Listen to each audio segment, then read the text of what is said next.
coronary anomaly is implicated as a cause of death in young athletes.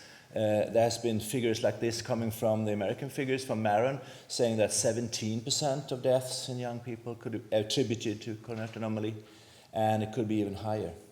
There are, of course, two major types of coronary anomaly we talk about. Is the left coronary artery coming from the right sinus, the ALCA, could be different abbreviations here, and also opposite when the right anomalous right coming from the left sinus, as shown here.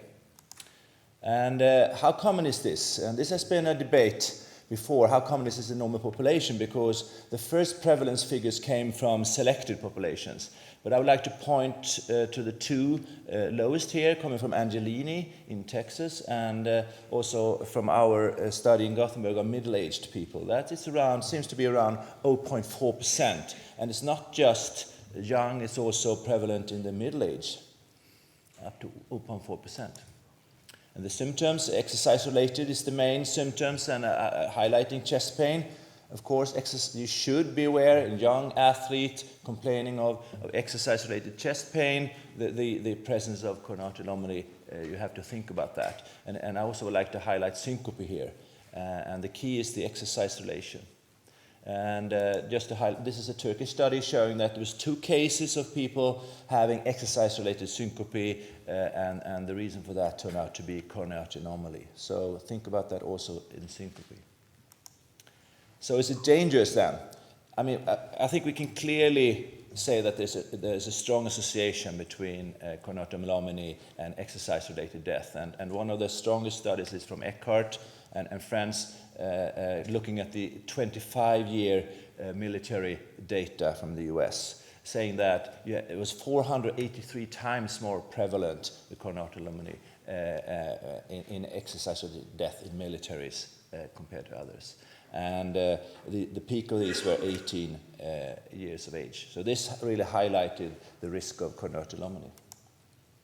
So the mechanisms has debated a lot, and it's been suggested everything from that the anomalous artery is squeezed between the large vessels. There could also be the sharp angulation or takeoff of the artery. Could be the intramural segment that could get compressed during exercise, and it could also be spasm in the anomalous artery.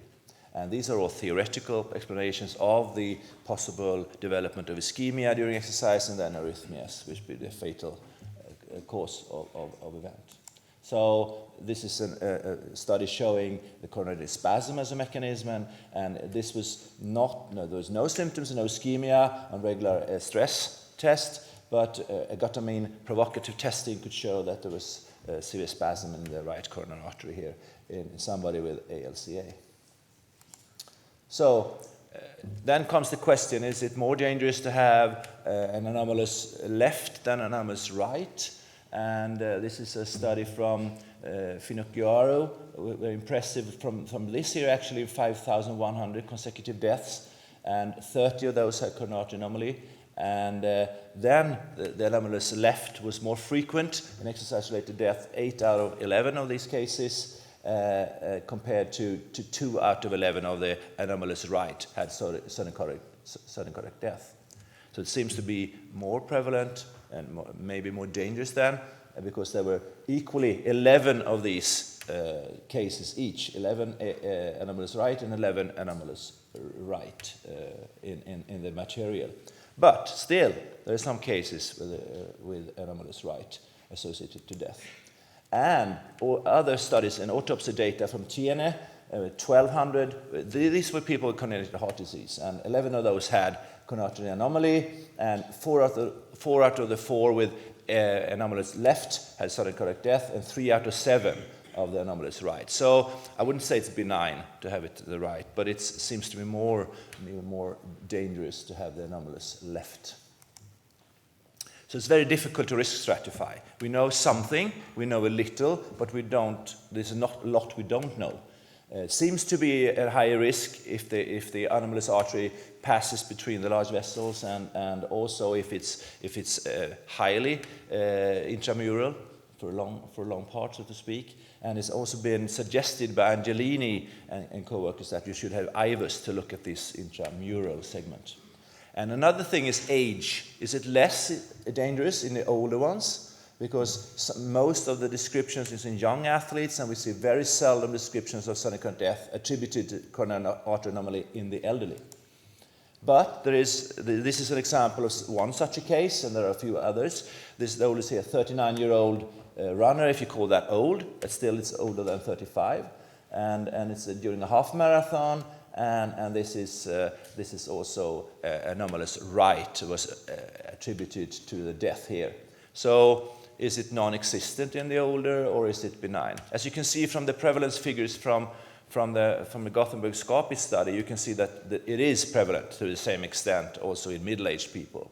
So the thing is that is it not dangerous anymore, or are we missing it, or are we attributing the death to something else? Interestingly also, there's been a few recent studies showing that even if you have coronary artery anomaly, you might be able to continue exercise. But mind you, these are small numbers, and there we can see that the outcome in these patients here, they are 56 years old, seem to be the same as matched controls during up to 49 months of follow-up. And actually, a majority of these patients were involved in exercise and sports. And at the time of diagnosis, and there was no adverse events in up to 4 years. So, is it then safe? Again, it's small numbers. As you can see here from this study by Granny, which is a very important study, I would say, is that 60% of they were aware of the diagnosis. Some of them were restricted from sports, some were not restricted, and so on. And it didn't really matter. There was the same result at follow-up. But again, so it may seem that in middle-aged, if you have this coronary anomaly, it may seem safe to continue. But I think we need larger materials and longer follow-ups. And also, again, that's the case report I showed you was that also in this age group, things could happen, and also deaths. And I would also like to point out that you can have two things at the same time. You can have coronary anomaly and coronary artery disease, and this is increasingly likely as you get older. And I think this is a case of somebody having coronary artery disease and also have at the same time coronary artery anomaly. I would say that could be working both ways here, and some of the cases attributed to coronary artery disease might be coronary artery anomaly. I don't know. I mean, we have to ask Mary about that. If you don't miss that, never. I think it's a very interesting thing.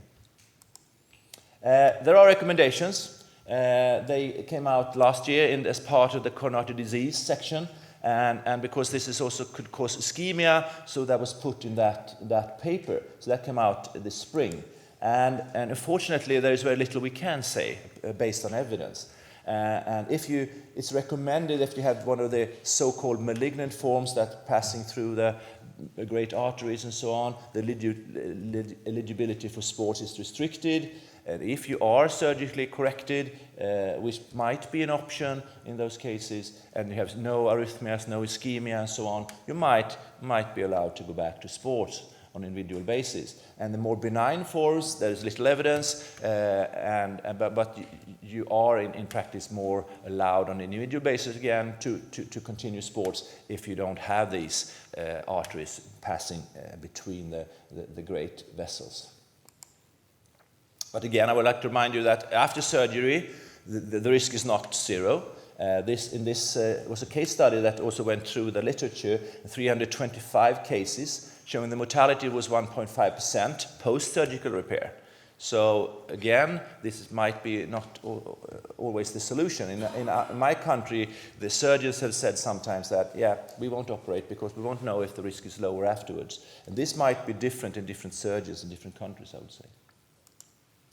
So just to summarize, there's something we know, a lot we don't know.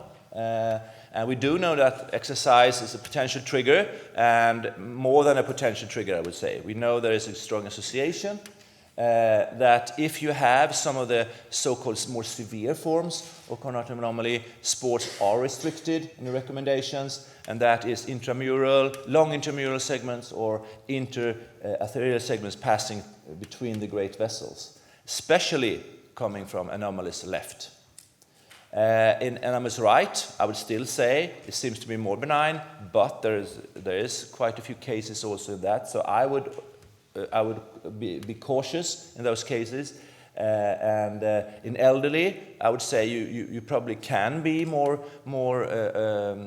less restrictive, so to speak. One of the things has been proposed is that you're like a survivor. If you have that all through your middle age, you probably have a more benign form. But again, we might miss some of the cases in the elderly. If you are surgically corrected, sports may be considered if you don't have any ischemia or arrhythmias present.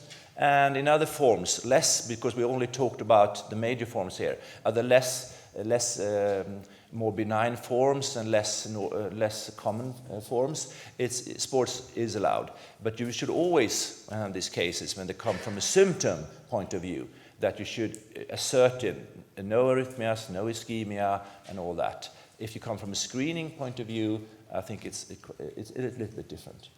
So, and then you may be allowed on an individual basis. So that's all. Thank you very much.